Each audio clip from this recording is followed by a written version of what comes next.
Minhas raízes estão aqui.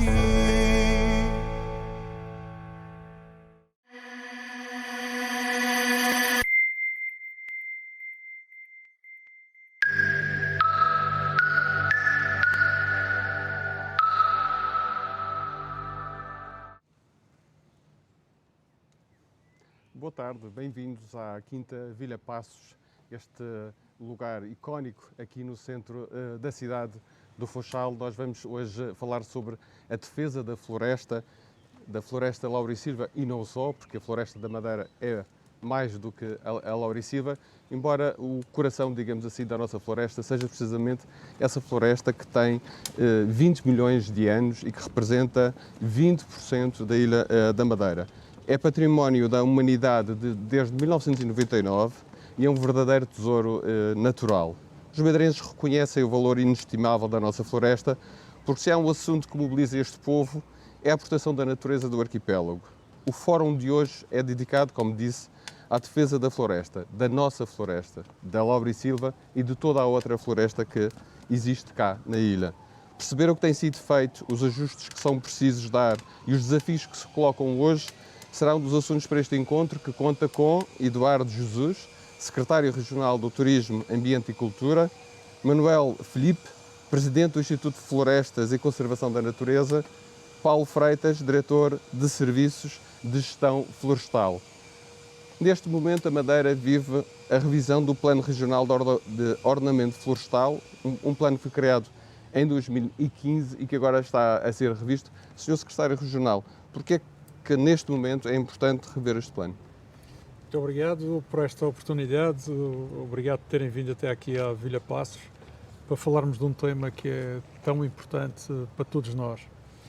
Bom, este é um momento em que esse instrumento está a ser apreciado, mas antes disso é preciso ter a noção de que a Madeira tem toda a sua atividade relacionada com a natureza bem planeada. Surgem os grandes planos, depois vêm os programas e as ações que são concretizadas, acima de tudo, para garantir a preservação, garantir a boa utilização, garantir dentro da preservação as espécies e a proteção daqueles que são os núcleos mais delicados da nossa floresta. E é um trabalho que se faz regularmente e é necessário fazer porque as decisões têm que ser tomadas com base em instrumentos atualizados. Eu queria lembrar que há bem pouco tempo apresentamos um inventário florestal que foi uma atualização que se conseguiu fazer de uma forma bastante mais eficaz e mais rápida do que no passado, porque incorporou a utilização de tecnologia.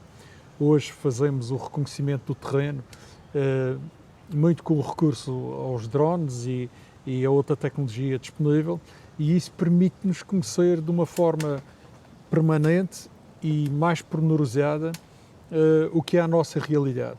E isto é extremamente importante, não só por aquilo que eu referi, mas também para prevenir qualquer coisa que possa ocorrer na floresta da Madeira, nomeadamente ao nível da prevenção de incêndios. Mas do inventário florestal que eu estava a referir ainda há pouco, queria deixar nota que foi extremamente importante nós percebermos a evolução que a floresta está a ter.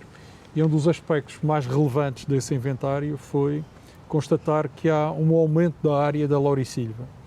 Como referi bem, é uma floresta com milhares de anos e muito sensível, mas ao mesmo tempo muito resistente. E é muito importante que essa importante mancha florestal aqui na região autónoma da Madeira possa se sentir em condições de crescer, porque isso dá-nos uma proteção muito grande. Esta política de lidar com o espaço natural, quer seja em terra ou no mar, foi iniciada há muitos anos. Nós temos 2/3 do território terrestre sobre alguma proteção, diferentes, mas alguma proteção, e temos 89% do nosso mar, até às 12 milhas, também sob reservas, proteções.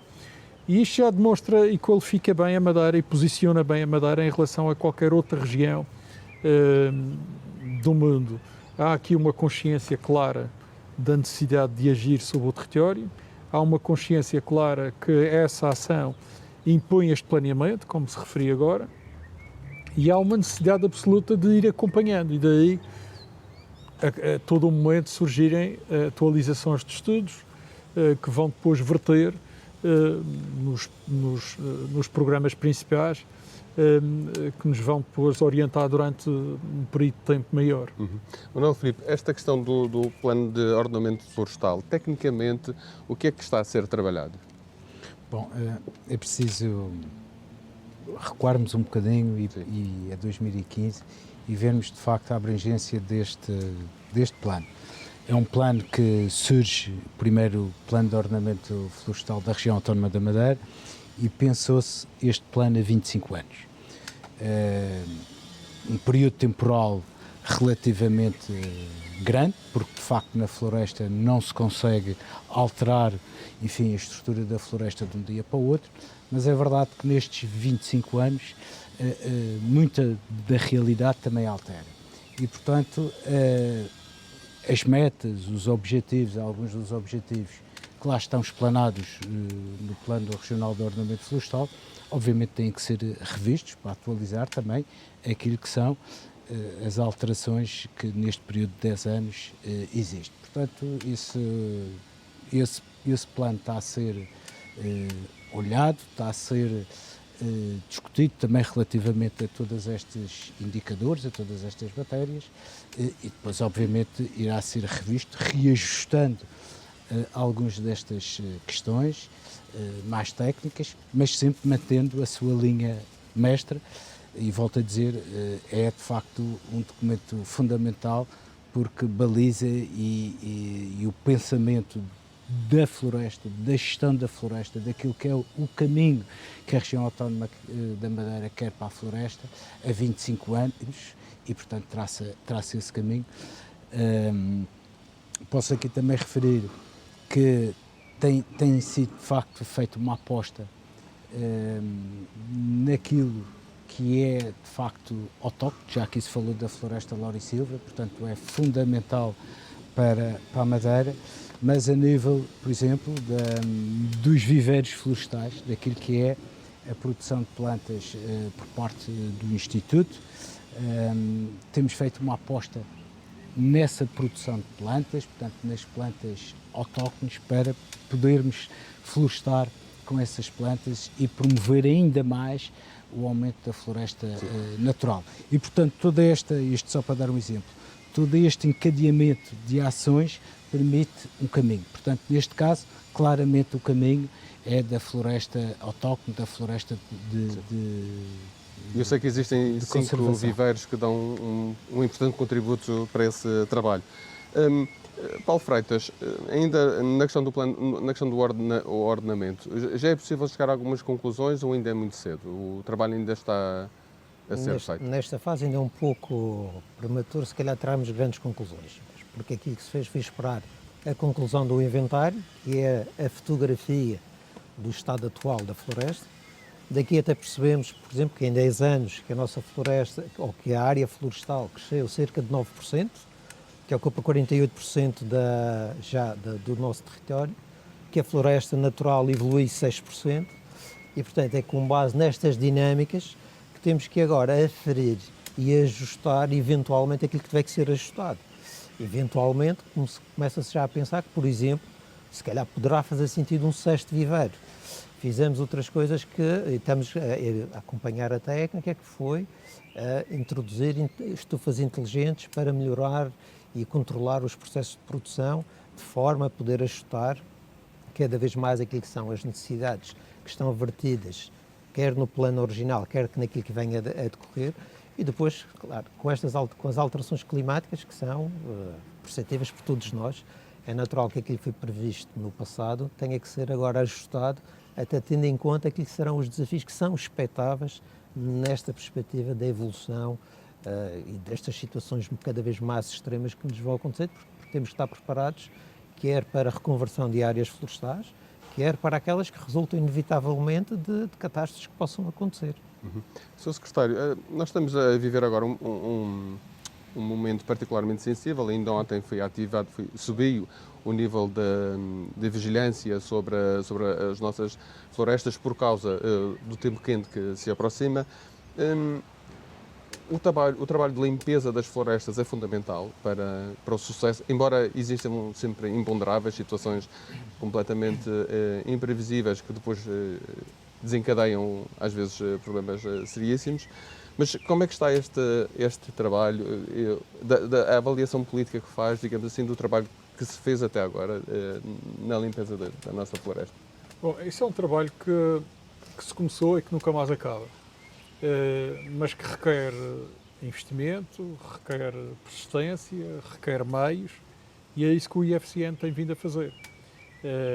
Desde as zonas altas do Funchal até de intervenção noutros concelhos, tudo é área que o IFCN tem vindo a intervir.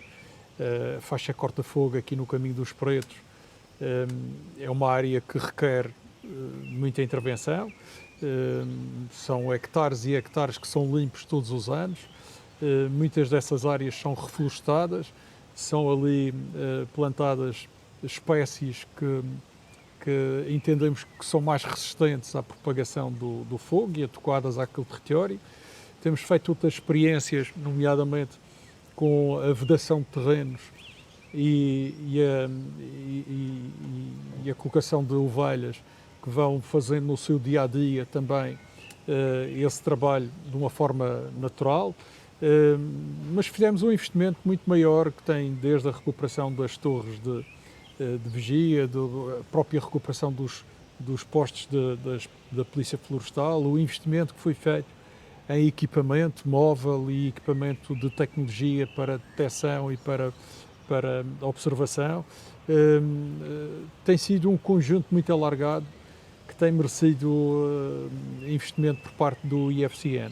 E como lhe dizia, até a abertura de novos acessos, como o que vamos amanhã visitar na Trompica, que era uma zona bastante delicada. Que em 2024 também... Sim, em regra geral há sempre ali incêndios, e a grande dificuldade no acesso tinha a ver com a necessidade de dar-se uma volta muito grande para chegar onde se queria, e neste momento com este caminho que está a ser investido pelo IFCN e a Câmara da Ribeira Brava, vamos suprir uma das dificuldades de acesso que existia.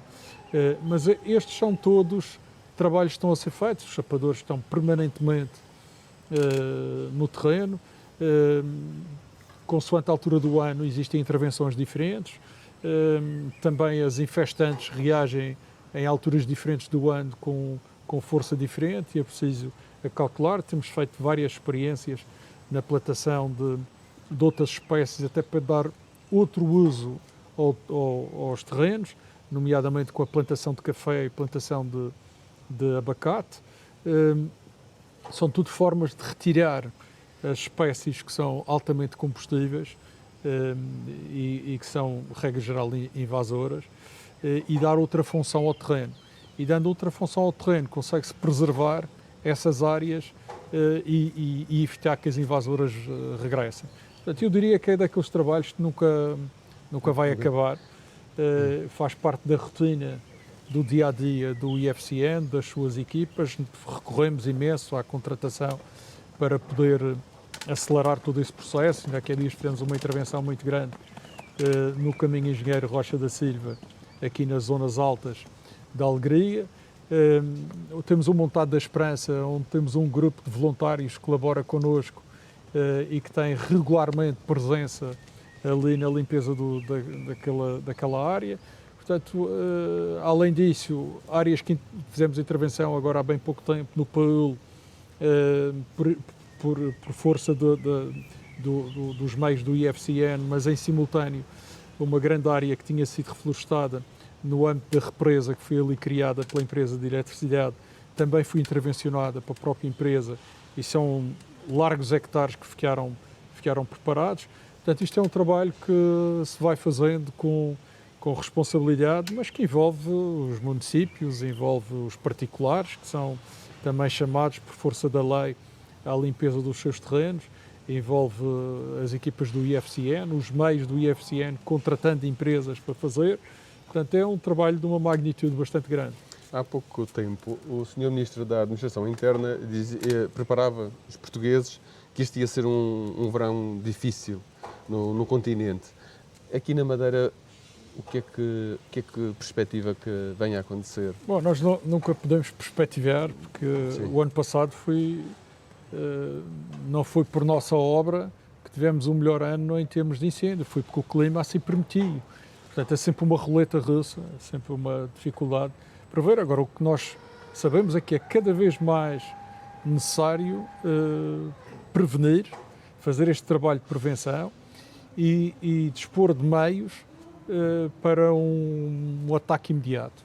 Eu acho que aí a Madeira tem evoluído bastante na coordenação de todas as forças que estão envolvidas desde o primeiro momento, quando há incêndios, mas acima de tudo nesta fase muito anterior, que é de preparação dos terrenos e fazer com que o combustível que é naturalmente produzido pela natureza não constitua uma grande ameaça. Nesse aspecto, devo dizer que estamos bem preparados, ou seja, o trabalho que tem vindo a ser feito tem sido maior e melhor. Se me pergunta se é suficiente, nunca é suficiente.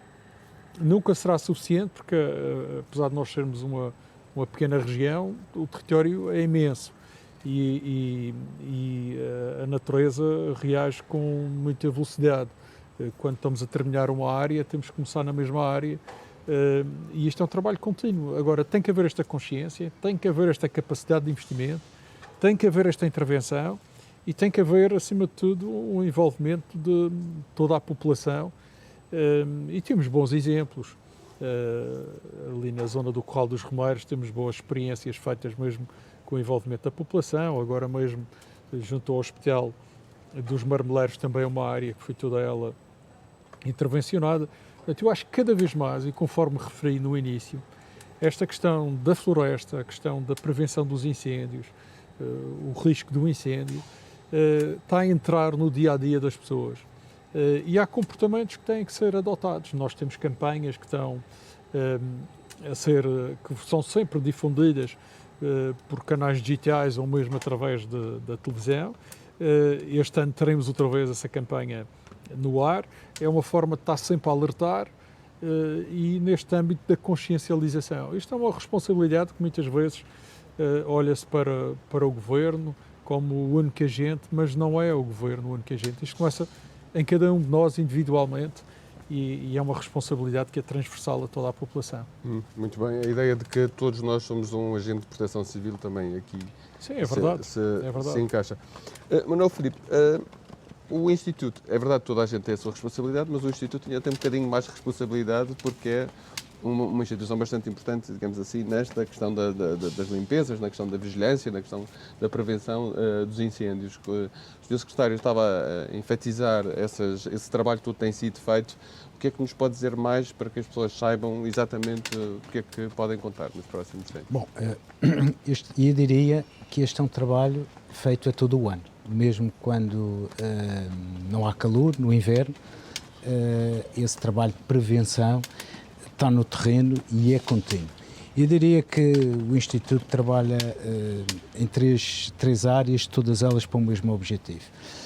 Portanto, a prevenção, e trabalhamos todo o ano, portanto, com as limpezas, não só as limpezas dos povoamentos, aqueles que efetivamente já estão plantados, em que as árvores muitas vezes já estão adultas, mas que é necessário esta questão da prevenção.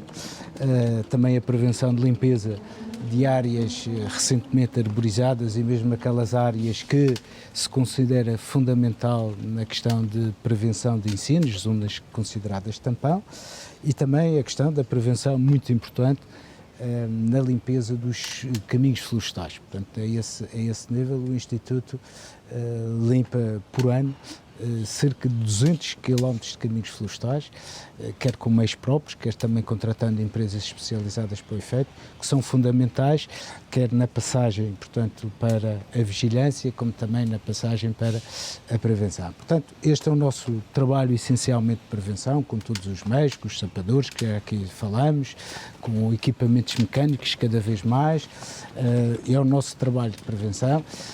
Mas agora, para estes dias, a questão da vigilância também é... Posso posso dizer que entre 2025 e 2026 já foram limpos cerca de 240 hectares de povoamentos florestais de área, portanto 240 campos de futebol. Portanto, este é o nosso trabalho na prevenção. Depois temos a vigilância.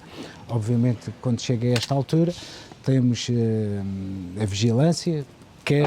Há 60 lugares estratégicos de estacionamento, há várias torres de vigilância também, e há também os drones. E isto acaba por ser um ecossistema aqui a funcionar. Como é que Exatamente. funciona? A vigilância no sentido de que, quando mais cedo se detectar um foco de incêndio e se atuar, maior é a eficácia desse combate. E, portanto, não é só feita pelo Instituto, mas o Instituto, obviamente, o Instituto de Florestas tem um papel fundamental através dos 3 agentes: Corpo de Polícia Florestal, Vigilantes da Natureza e os sapadores florestais. Essa vigilância, todos os anos é feito um plano de prevenção e vigilância em incêndios florestais, além daqueles que são os pontos fixos, que são as nossas torres. São também definidos pontos estratégicos de vigilância móvel, aqueles que nós sabemos que, enfim, são fundamentais pela área que são observados, pelo risco de incêndio, e, portanto, há aqui uma vigilância apertada, cada vez mais usando novas tecnologias. Falou aqui muito bem dos drones, portanto, este ano teremos drones com câmaras infravermelhas e câmaras térmicas que nos permite, por exemplo, durante a noite, ter outro alcance e ter, digamos assim, a mesma eficácia e a mesma eficiência que tínhamos durante o dia. Portanto, Mas essas câmaras permitem detectar se alguém quiser atear um fogo durante a noite. Esses drones têm essa capacidade de detectar, através do calor humano, a presença dessas pessoas, é isso? Quer a presença humana, quer também, obviamente, a ignição do próprio incêndio. Portanto, é uma tecnologia que efetivamente é sensível à questão térmica durante a noite, já que, enfim, o espectro de visão é diminuto. Posso dizer que a Madeira sempre, em determinadas matérias, foi pioneira na questão de utilizar novas tecnologias. Lembro-me que no passado fomos pioneiros na vigilância em incêndios florestais com drones, durante o dia, obviamente. Deu os seus resultados, portanto, diminuiu-se imenso o número de ignições e, portanto, isto, relativamente a esta matéria, tem sido feito sempre um investimento contínuo de novas tecnologias para, efetivamente, aumentar essa eficiência na vigilância, que, volto a dizer, é fundamental que a seja. E depois temos o terceiro pilar deste, portanto, que é a sensibilização. Também é importantíssimo sensibilizar as pessoas, já que o seu secretário falou das campanhas que vamos ter, portanto, nos meios de comunicação social, mas também dizia aqui que a nossa ação é muito também direcionada às escolas, cerca de 15 mil alunos por ano, portanto, passam, digamos assim, são sensibilizados diretamente e, obviamente, estamos a crer que isso dá os seus frutos no passado ou no futuro e, portanto, é para isso que também fazemos estas campanhas de sensibilização, porque achamos que é fundamental a questão da sensibilização. Julgo que a campanha chama-se Floresta Segura, depende de todos nós. Exatamente. É isso? Exatamente. Uhum. É uma... e, portanto, ela está em diferentes plataformas, está também na televisão, salvo erro? Televisão, rádio, portanto, redes sociais, jornais, enfim, em todo este espectro. Portanto, o nosso objetivo é chegar ao máximo de pessoas possíveis, principalmente nesta altura, a sensibilizar para a questão da prevenção da floresta e a questão da utilização do fogo, já que, pronto, muitas vezes a negligência é um dos aspectos principais também do início dos incêndios. Uhum. Antes de irmos a Paulo Freitas, Sr. Secretário, esta questão da sensibilização e desta campanha, eu penso que, porque também estamos numa altura em que É sempre importante lembrar e enfatizar esta questão dos cuidados e dos comportamentos a ter, porque há alguns até que podem ser negligentes, ou seja, não havia a intenção, não havia dolo, digamos assim, em determinados comportamentos, mas que são situações que às vezes, sendo chamadas à atenção, a pessoa tem outra consciência na forma de atuar.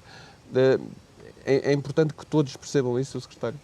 Sim, sem dúvida. Aliás, como disse muito bem, isto depende de todos e essa consciencialização é conseguida nas escolas junto aos mais novos, e os mais novos são muito importantes neste sistema porque são eles os portadores de uma mensagem que muitas vezes é a novidade que entra em casa. Eu relembro que muitas campanhas que têm a ver com a sustentabilidade têm bons resultados porque são começadas nas escolas, com públicos muito jovens, juvenis. Depois levam para casa. Que depois levam para casa as recomendações, os comportamentos, as atitudes, e isso vai passando e passa a ser tema de conversa nas famílias, passa a ser tema de conversa na prática diária, e esse é um investimento importante que se deve fazer. E depois toda a sensibilização, porque, vamos ver, a floresta não é um sítio para estar longe da população. É um sítio que deve ser normalmente fruído, utilizado pela população. E por isso essa utilização tem que ser uma utilização consciente. E o sentimento de pertença também. É o sentimento de pertença e é a possibilidade de eu ter um determinado gozo num espaço que me faz bem, respeitando esse mesmo espaço. E essa relação com a natureza, como disse muito bem, tem que ser muitas vezes lembrada, porque às vezes não é de forma intencional, mas na forma como se usa alguns espaços pode estar a provocar algum dano. E essa consciencialização, essa educação que nós todos estamos sujeitos durante a vida toda tem relevância maior quando nós queremos atingir toda a população. Muito bem. Paulo Freitas, voltando à questão das limpezas, do plano de vigilância, o que é que pode acrescentar relativamente a estes assuntos e a questão também das espécies invasoras e a substituição por espécies indígenas? Pegando um pouco aqui nisto, acho que há aqui um dado que eu acho que se calhar é importante trazer aqui à discussão. Cerca de 60% da propriedade na região da área florestal é privada. E, portanto, 60% da floresta, 60% os donos desses terrenos são privados. E desses 60%, basicamente, cerca de 1% é que é exclusivamente florestal. Todo o resto dessa área é composta por floresta e matos. Ou seja, significa que é aí que tem que haver um cuidado extremo e que é aí que se tem que ter privilegiado algum tipo de intervenção. E como bem disse o Sr. Secretário, os investimentos acontecem, as tecnologias evoluem e cada vez têm sido maiores os investimentos. Mas eu acho que é notório, por exemplo, ninguém vai dizer que os Estados Unidos, o Canadá ou a Austrália não investem e que têm quase recursos infinitos, no entanto também ardem. Portanto, há aqui um fator externo. E não arde pouco. E não arde pouco. E há aqui um fator externo que não depende só do investimento, depende da consciência e da participação de cada um, e neste caso concreto, sendo a maior parte da propriedade privada, maior é a responsabilidade de cada um de nós. Mas deixe que lhe diga aqui uma coisa. Por exemplo, este ano já foram pedidas mais de 200 licenças para proceder a queimadas, coisa que não existia no passado. O que já demonstra que há aqui uma consciencialização, independentemente se possa discutir se as queimadas é a melhor solução a dar aos resíduos que se obtém na floresta. Muitas vezes é visto como lixo, mas que não é lixo, que tem valor, é uma biomassa e que pode ser aproveitada. Mas ainda assim, o facto de termos passado de quase nada para mais de 200 licenças só no primeiro semestre deste ano, já demonstra uma grande consciencialização por parte de cada uma das pessoas na necessidade não só de limpar, como de não deixar no terreno aquilo que limpam. Portanto, isto para mim já é um salto enorme e significa que não só das escolas vêm os ensinamentos, mas também daqueles que trabalham a terra e que se calhar até durante muitos anos abandonaram e que às tantas agora, quanto mais não seja por uma questão terapêutica ou de complemento, até começam a voltar à terra e a tentar reconverter. E destas áreas é com gosto que vejo que cerca de 8.000 e tal hectares já têm planos de gestão florestal aprovados, o que demonstra que há já uma intenção em planear e programar intervenções para o futuro, o que nos deixa antever que o futuro poderá ser risonho. No entanto, há sempre aqui algo que nos transcende, que são fenómenos climáticos extremos e podem impedir que a primeira intervenção não aconteça em tempo útil. Tenho um colega que diz, até com alguma graça, que o incêndio apaga-se com um balde de água, porque se ele estiver numa fase inicial é fácil de apagar.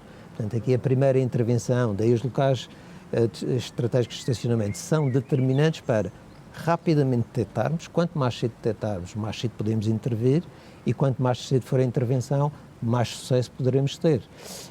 E só para que tenham uma ideia, por exemplo, nos últimos 10 anos, cerca de 74% dos incêndios foram extintos em menos de 2 horas, o que é um sinal positivo.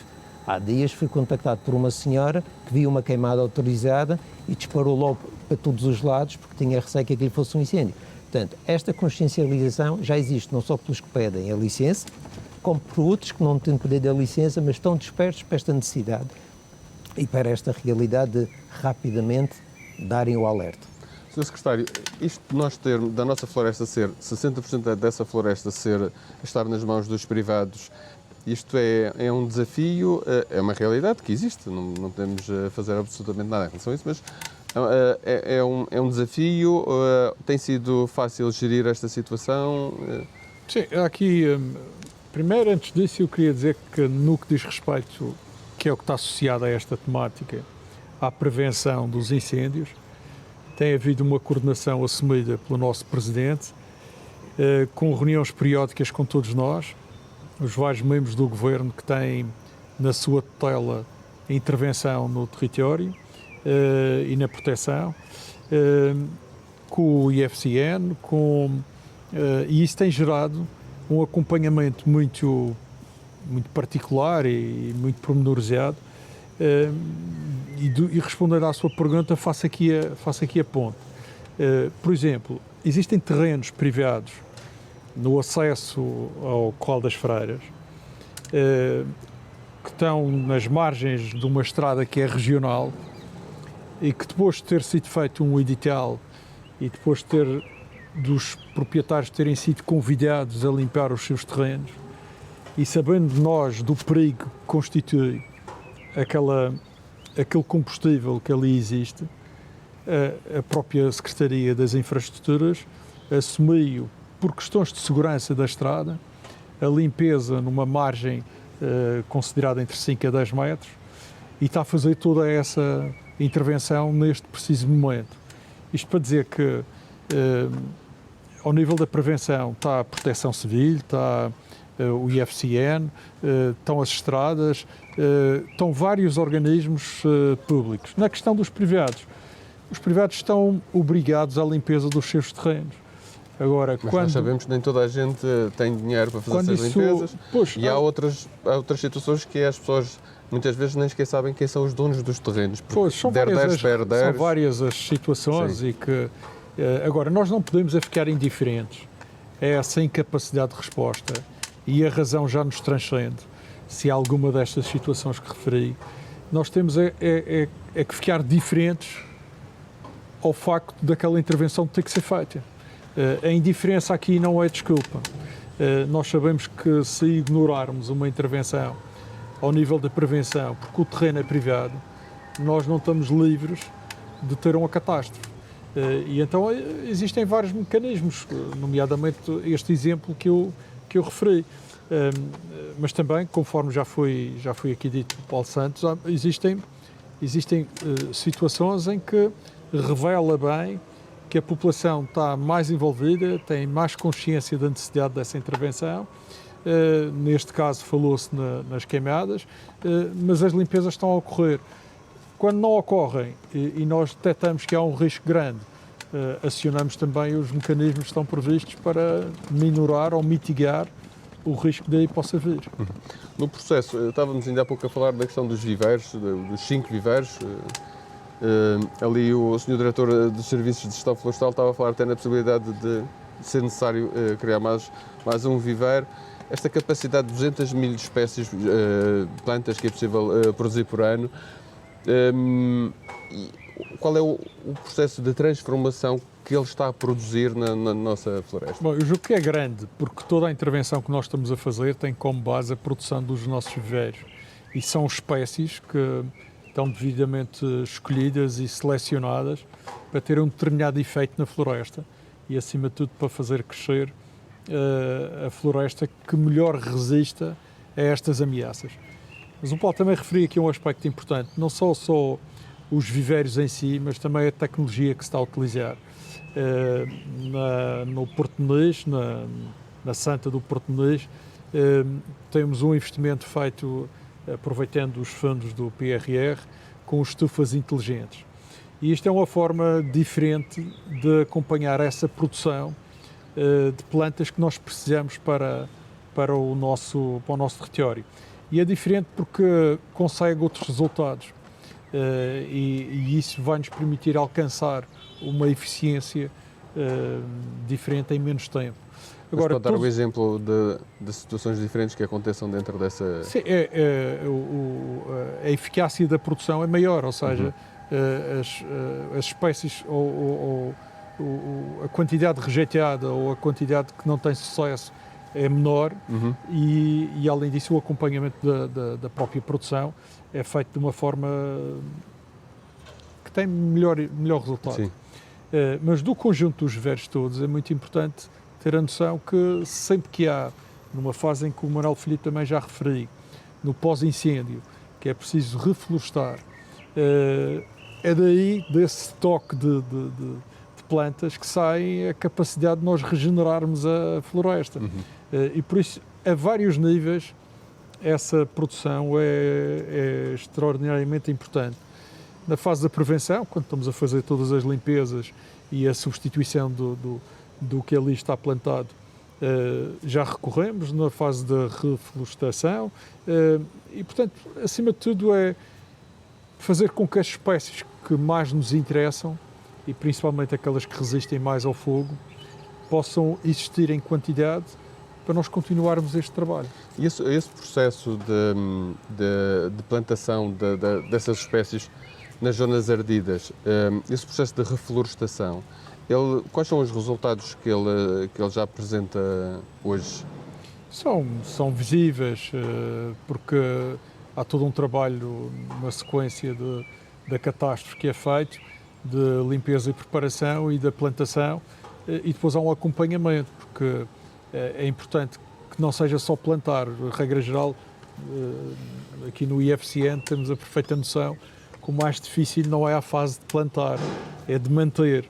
Existem inclusivamente várias entidades que se disponibilizam para campanhas ao nível da plantação e temos sempre o cuidado de referir que é importante que isso aconteça, mas nós queremos disponibilidade das pessoas para acompanhar. Se for aqui ao montado da Esperança, pode perfeitamente ver o que é a evolução que tem existido, onde várias espécies que foram ali plantadas florescem com distinção em relação a todo o resto e estão a produzir o efeito que se quer.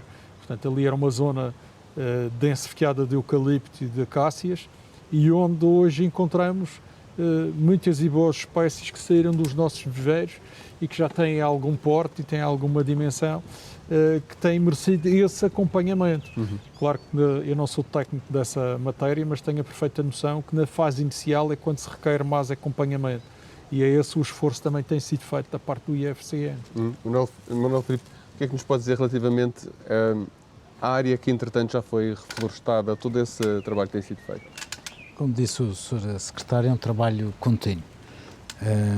Eu diria que nada começa na plantação e nada acaba na plantação, ao contrário do que muitas vezes se imagina. Portanto, em viveiro, muitas vezes temos já plantas com 2, 3 anos, ou seja, antes de irem para o terreno para serem plantadas, passam desde a semente até à plantinha para ser plantada 2, 3 anos. Isto também para ser mais resistentes, imagino eu, não é? Sim, não, e o próprio ciclo de germinação e evolução das plantas demoram esse tempo.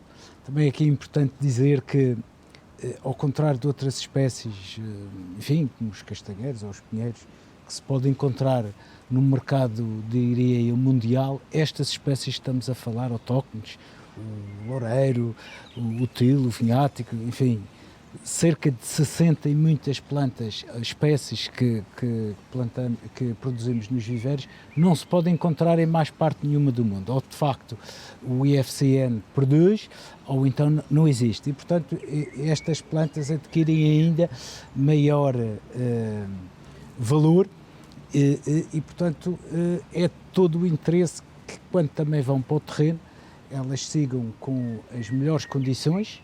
E tem sido feito também este trabalho, como o Sr. Secretário estava aqui a dizer bem, de modernização dos viveiros, também a este nível, a nível da qualidade da planta, que nos dá garantias de sucesso no terreno, e depois, uma vez chegando ao terreno, obviamente há que ter todo este cuidado. E já muitas plantas foram... Desmistificar, há sempre uma percentagem de plantas, enfim, que é calculada, mas que também depende muito das condições meteorológicas e as condições climáticas da época de plantação, que obviamente morrem. E portanto, por isso é que nos projetos há um termo chamado a retancha, que é ir repondo sempre aquelas que morrem. Portanto, normalmente as pessoas acham que uma planta pode morrer foi fruto de não cuidado, não é isso. Portanto, há sempre um número de plantas que morrem, mas há sempre, e posso dizer que há sempre um plano relativamente àquilo que são as áreas de reflorestação. Temos vindo também aqui a utilizar... E temos o valor das áreas de reflorestação nos últimos tempos? Apoios, já lá vamos, apoios comunitários, e muito temos utilizado o Prodram para esse efeito, portanto, para utilizar os apoios comunitários no sentido da plantação. Posso lhe dizer que nos últimos 10 anos já se florestou mais de 800 hectares. Portanto, isto demonstra que... qual é o período temporal? 10 anos. 10 anos? 10 anos. Isto, de facto, são valores que demonstram o esforço. E, portanto, se aqui se colocar o esforço de cuidar, portanto, eu diria que nos primeiros 10, 15 anos são fundamentais, haver aqui a tal gestão, o cuidado, a rega, a questão das invasoras, a questão das limpezas, da reposição das plantas. Portanto, tudo isto demonstra o esforço grande que é feito pelo Instituto e feito também, neste campo, pelos privados. Já aqui se falou dos privados que têm gestão florestal, que também recorrem ao viveiro e aos viveiros florestais do Instituto para ir lá buscar essas plantas para reflorestar. Paulo Freitas, sobre esta questão dos viveiros, quando estava a falar no eventual sexto viveiro, estava a pensar exatamente em dar resposta a que situação? Os viveiros não são nem estão dispersos por uma razão meramente casuística. Aquilo que se pretende é que os viveiros possam produzir plantas adequadas àquilo que são as necessidades. Vou dar um exemplo. O viveiro do Porto Santo está adaptado à produção de plantas mais adequadas àquelas condições do Porto Santo. O viveiro da Amateur para zonas de cotas mais baixas. Estamos aqui a pensar num viveiro que potencialmente poderá ser para cotas intermédias. E depois temos os outros viveiros para cotas mais altas, porque os projetos não aparecem todos às mesmas cotas, nem as áreas das pessoas que nos solicitam estão exatamente com as mesmas condições. Portanto, temos que ir aqui também antecipando aquilo que são a evolução natural e que se vai percepcionando, de modo a que possamos, a tempo, ter as produções, porque as produções não se conseguem de forma instantânea, ter a tempo as produções que se prevê venham a ser usadas num futuro, num horizonte temporal de 3, 4 anos. Daqui a dificuldade muitas vezes é conciliar o processo de gestão e a produção àquilo que há a necessidade que eu vou ter daqui a 3 anos. Daí a necessidade de um planeamento que tem que ser bem feito para que eu agora esteja a planear o que é que vou fazer daqui a 3 anos ou 4 anos. No meio disto há sempre os imponderáveis. Se acontecer uma catástrofe com um incêndio pelo meio, não estava previsto. Portanto, aqui temos que acelerar um processo de produção ou fazer opções para conseguir colmatar as necessidades que vão surgir de um evento como este. Muito bem. Porquê é que é importante o sistema de gestão integrada de fogos rurais, Sr. Secretário? Eu ainda gostaria de acrescentar que, em relação a isto dos viveiros, há um aspecto determinante, é que nós temos um banco de sementes. e esse banco é mantido como a garantia da preservação das espécies. Porque não é só produzir, é preciso ter para produzir. Se não tiver sementes, também não produz. E o IFCN tem feito um trabalho muito apurado nesse aspecto, dispondo de um banco de sementes que é uma garantia para toda a região autónoma da Madeira. Isso é quase que a nossa caixinha do tesouro. É aí que podemos garantir que não se esgotam determinadas espécies que são necessárias e que nós não sabemos quando é que são mais necessárias. E por isso esse toque é extremamente valioso para todo o interesse. E esse banco está bem natural. composto? Representa perfeitamente as espécies daqui da Madeira e é o potencial do nosso desenvolvimento. Portanto, é um aspecto que não pode estar esquecido quando se fala na produção.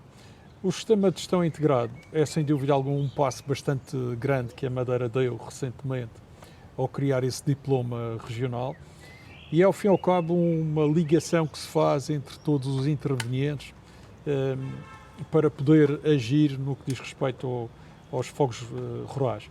Por outro lado, veio adaptar à Madeira especificidades que na lei nacional não atendiam, porque são particulares aqui da Madeira. Nós, em relação a isso, aprovamos o diploma na Assembleia Legislativa da Madeira, já aprovamos o regulamento, temos planos de ação que estão a ser ultimados, tudo dentro daqueles prazos que foram definidos, para dispor desse instrumento já neste ano de 2026, agora no verão.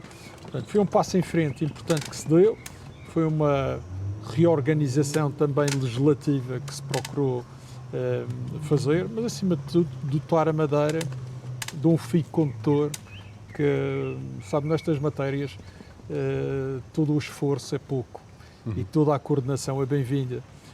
E por isso foi mais um passo que se deu em frente. E este também envolve sentido. os privados, não é? Sim, isto envolve toda a gente, porque ao fim e ao cabo não queria repetir aquilo que já foi dito anteriormente. Estamos a falar de matérias que são transversais e são do interesse de privados, de públicos e de diferentes níveis de intervenção no território.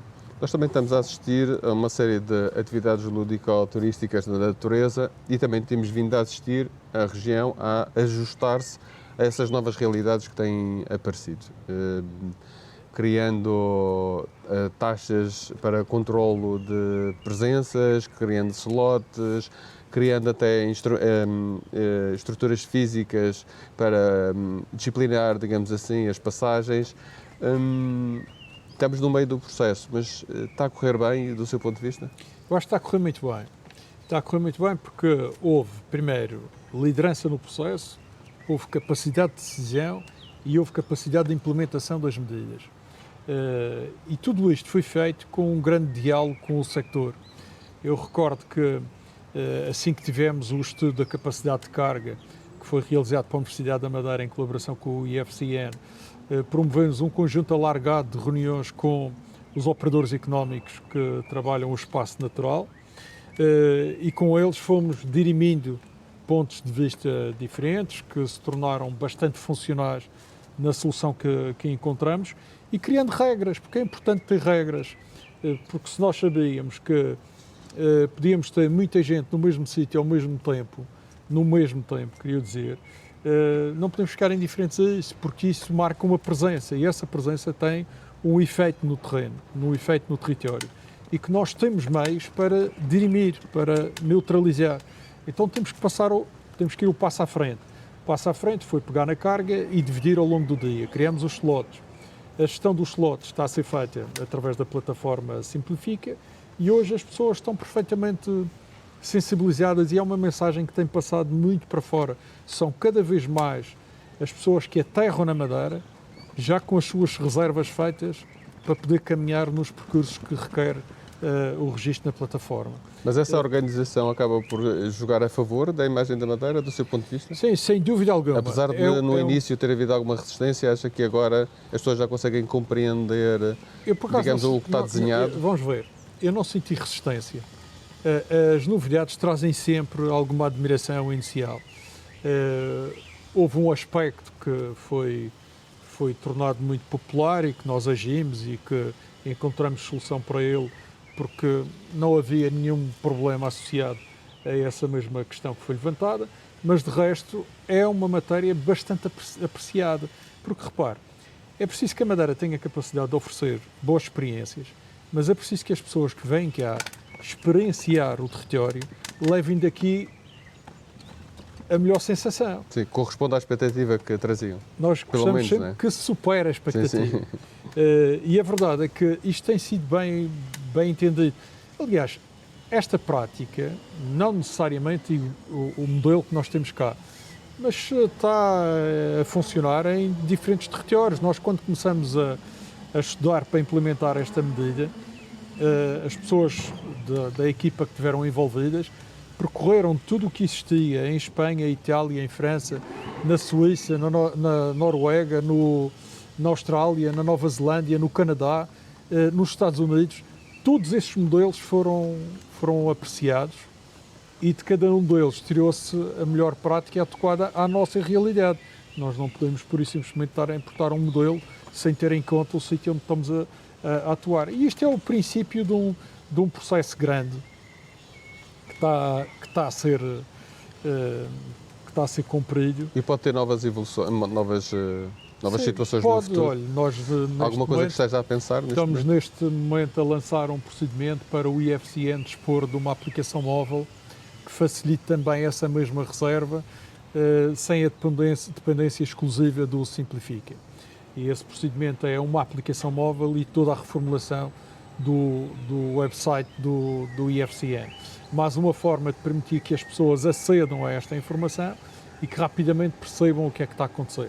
Mas esta Portanto, comunicação... o turista que venha, baixa a aplicação e tem, digamos assim, as suas férias organizadas a partir daquela aplicação, Sim. dos sítios para visitar. Pode fazer e reservar e pagar os sítios que quer entrar e aí vamos poder conciliar coisas como o Jardim Botânico, também é a responsabilidade do IFCN, e toda essa programação ser, como se costuma dizer no sector, friendly, ser amigável, ser uma coisa fácil de fazer. Como sabe, há certos países que nós vamos e que é possível comprar um pacote de sítios a visitar. Há vários países que têm Sim, isso, sim. há várias cidades que têm isso. Essa é uma solução que, por exemplo, com promoções, com preços mais acessíveis, comprar em pacote, isso é uma solução que faz sentido? É uma solução que faz sentido, mas nós temos que ter a casa organizada primeiro. E para chegarmos a uma fase de integração de outra oferta, nós dentro da nossa própria Secretaria temos essa capacidade, podemos envolver a oferta turística, a oferta cultural, a oferta natural, é um passo mais à frente. Mas cada um destes âmbitos tem que estar devidamente preparados para o efeito. E é isso que o IFCN está neste momento a fazer. Temos ainda um projeto para ser... E tem ideia de quando é que entra a app? Pode estar pronta a app? Não, como disse, nós estamos a lançar o concurso neste momento. Mas estava a referir que Sim. temos muitas outras intervenções previstas ao nível da fruição do território, principalmente com a assunção de núcleos naturais, como o do Arieiro, do Ribeiro Frio, das Queimadas, Ponta de São Lourenço, Rabassal e Fanal, onde queremos, nesses espaços, uma oferta integrada de experiências para quem visita. E, acima de tudo, organizado sob o ponto de vista do acesso, do parqueamento dos automóveis, das entradas, do acompanhamento no interior dos diferentes percursos ou experiências que possam ser feitas. Nós, neste momento, por exemplo, estamos a avançar no Fanal, depois de termos feito a limitação de algumas áreas para a proteção de zonas que estavam a precisar dessa proteção. Nós fizemos essa intervenção há 4 meses e meio. Visitamos esta semana o resultado dessa proteção e a regeneração é evidente. Portanto, a natureza conseguiu... O Fanal já não está com aquela imagem castanha que chegamos a ver aí numas imagens. A imagem castanha vai ter sempre, porque a terra está lá, não é? E por isso, desde que chove, há lameiro. E isso há um certo aproveitamento. Sabe que nestas coisas há pessoas que gostam de construir e há pessoas que gostam permanentemente... Mas também sabe que aquela imagem ficou um bocadinho cristalizada na cabeça de muita gente. Sim, mas das pessoas que não foram lá. Ficou na cabeça daqueles que acreditaram nessa fotografia. Agora, o que é mais importante é convidar as pessoas a lá irem e veem que o Fanal está em perfeitas condições. e que essa zona mais de terra à vista antes era erva pura e dura, e a erva desapareceu, ficou o solo. Mas neste momento estamos a fazer a vedação do perímetro total do fanal, também para criar uma lógica de utilização diferente. Depois seguem-se intervenções no interior do fanal com a colocação e a definição de um percurso específico, onde vamos ter passadiços que serão ali colocados e outras estruturas também para reforçar a delimitação da visita. São passos que já estamos a dar, visando aquilo que queremos até o final deste mandato, que é ter estes núcleos naturais que eu referi, organizados de uma forma diferente e, acima de tudo, respondendo àqueles desígnios que nós entendemos como necessários para o upgrade que estamos a fazer a toda a região e que tem a ver com mais oferta, com maior qualidade e que garanta, acima de tudo, uma melhor experiência de quem nos visita. E essa melhor experiência tem que corresponder precisamente a uma conservação e à sustentabilidade do território que está a servir essa mesma visita. Sr. Secretário, estamos a chegar ao fim deste fórum, mas eu gostava de perguntar-lhe ainda que fizesse uma avaliação global do estado da nossa floresta. Qual é a avaliação global que se pode Bom, eu penso fazer que neste momento? as intervenções, quer do Manuel Filipe, quer do Paulo, foram claras nesse sentido, e tomando nota do que foi o trabalho mais recente, que é o inventário florestal, nós estamos claramente no bom caminho.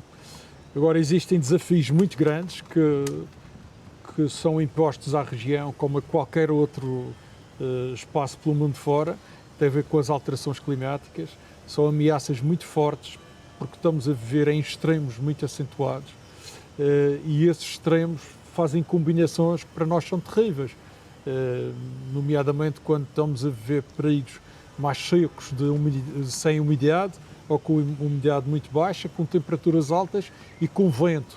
A combinação destes três fatores são sempre uma ameaça enorme. E isso coloca sobre nós este esforço de prevenção e de atuação. Agora, a ameaça existe. O trabalho que está a ser feito está focado, acima de tudo, na prevenção e na reação a qualquer incidente que possa acontecer. Os imprevistos fazem parte da nossa vida e são cada vez mais, atendendo ao ambiente em que nós vivemos. Manuel Filipe, sobre esta questão da avaliação global, qual é a avaliação global que faz neste momento da nossa floresta?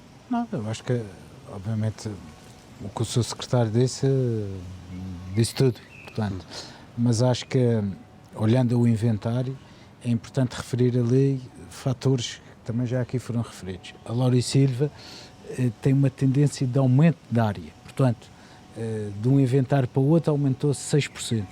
Isto, sendo, enfim, a floresta maior valor que temos na Madeira, é um bom indicador, de facto, a floresta Laurisilva está em crescimento e está numa tendência de crescimento. Obviamente há desafios, as invasoras, os incêndios, as alterações climáticas, as pragas e doenças, também é algo que vem associado às alterações climáticas, isto também pode ser uma ameaça à própria floresta, mas obviamente, pronto, sobre essas matérias, o Instituto, e não só, mas essencialmente o Instituto, está a fazer um trabalho de prevenção e intervenção no terreno. Portanto, Muito bem.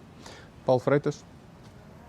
Pouco mais há a dizer, complemento apenas que estou crente com a tendência que se tem verificado, com a implementação do sistema de gestão integrada de fogos rurais, que vai incluir e envolver toda a comunidade regional. Acho que daqui a 10 anos, no próximo inventário, teremos novamente uma subida da área florestal, não tenho dúvidas. Da Laurisilva? Também. Em expressão. Também. Muito bem, muito obrigado. Sim. Ainda hoje de manhã visitamos aqui nas instalações do IFCN uma sala de comando, que é mais uma infraestrutura tecnológica que o IFCN passou a dispor para monitorizar toda a região autónoma da Madeira, quer através de inputs que são dados pelos nossos profissionais, quer do Corpo de Polícia Florestal, dos sapadores ou dos vigilantes da natureza, quer através de toda a rede de câmaras que existem espalhadas de diferentes organismos e que permitia uma monitorização em direto, ao vivo, tudo o que se está a passar na Madeira. E isto é extremamente importante para a detecção de qualquer anomalia. Isso foi possível com um fortíssimo investimento que foi feito ao nível da tecnologia, que também complementado com tudo o que tem a ver com as comunicações, utilizando sistemas alternativos não dependentes do que são os comerciais, nomeadamente através de satélite. E por isso eu queria complementar aqui com o Paulo Freitas disse e o Manuel Filipe, no sentido que no terreno está a ser feito, mas há um investimento muito grande na tecnologia, nos meios, nos equipamentos, na formação das pessoas e nas condições de trabalho das pessoas, porque nos últimos 10 anos é incrível a mudança que aconteceu nos postos florestais, até nas fardas que usam os nossos colaboradores, na formação que têm tido e em todo o cuidado que existiu, até no último orçamento da região, em querer melhor remunerar profissões que são altamente desgastantes e que são fundamentais para o nosso bem-estar. Já agora, o segundo meio, há alguma novidade sobre o segundo meio aéreo? O segundo meio não tem a ver com a nossa tutela. Sim, sim, é verdade que é da proteção. Mas sei que a minha colega tem trabalhado intensivamente nessa matéria e há uma boa expectativa em relação a esse tema, mas não sei precisar datas. Muito bem. Muito bem, este foi o Fórum Defesa da Floresta. Agradeço aos três terem estado aqui presentes. Muito obrigado e até uma próxima oportunidade.